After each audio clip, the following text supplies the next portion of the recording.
আসসালামু আলাইকুম। পৃথিবীর জন্য এল নিনো যে কতটা ভয়াবহ বা কতটা ক্ষতিকর তা এই বছর না আসলে বুঝতেই পারতাম না। কারণ বাংলাদেশে এখন চলে বর্ষা মৌসুম, ঠিক আছে?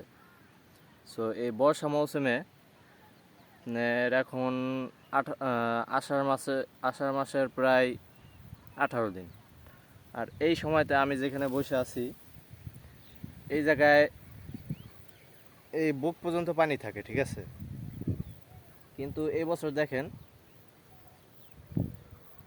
এই যে আমার পাও মাটি শুকায় কাঠ হয়ে রয়েছে, কিন্তু তবুও বৃষ্টির কোনো খবর নাই। দেখেন আকাশের অবস্থা। পৃথিবীর জন্য এল নিনো খুবই ভয়াবহ, যার কারণে ইউরোপের বহু দেশ তাপদাহে জ্বলছে।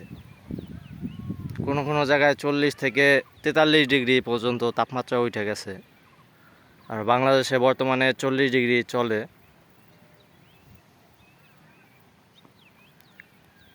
তবে এল নিনোর জন্য সবথেকে ক্ষতিকর প্রভাব পড়ে হচ্ছে কৃষিখাতে। দেখেন কি একটা অবস্থা হয়ে রয়েছে।